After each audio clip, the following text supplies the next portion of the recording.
Tlet xhur wara l-elezzjonijiet tal-25 ta' Mejju fit-toroq ta' pajjiżna deħtara għadd ta' billboards li suppost ilhom ġimgħat li tneħħew minn posthom.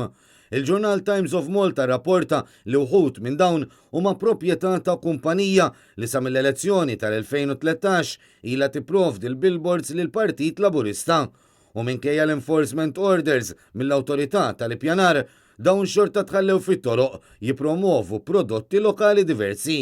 Il-ġurnal kompla li din is-sitwazzjoni qed titfa' f'pożizzjoni ambigwa wkoll lil qatt ta' sindki laburisti li qed isibu ruhom bejn ħaltejn bejn il-kritika ta' residenti tal-lokalitajiet tagħhom u l-pressjoni mill-Partit Laburista biex ma jtelfux lill-kumpanija li ilha snin ta' qdieħ. Is-sindki laburisti qed jirċievu l-kritika li s-sitwazzjoni spiċċat waħda ta' free for all u li dan kollu ma jistax jibqa' jkun aċċettat. Il-kumpanija in kwistjoni hi ta' negozjanti qrib ħafna tal-Partit Laburista, fosthom ta' persuna li appena Muscat rebaħ il-gvern fl-2013 kien appuntat bħala ambaxxatur. Dan meta skont il-ġurnal il-kumpanija supplixxiet lil Partit Laburista biex jiren ta' billboards li jiswew eluf ta' euro. L-istess sidien tal-kumpanija għażlu li ma jwieġbux mistoqsijiet mibgħuta lilhom mit-Times of Malta.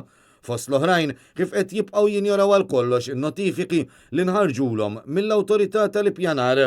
Ironikament uħud minn dawn il-billboards qed ikunu użati wkoll għal reklamar ta' diversi ministeri, fosthom tal-Ministeru tat-Turiżmu immexxi minn Konrad Mizzi u tal-Ministeru tat-Trasport immexxi minn Ian Borch.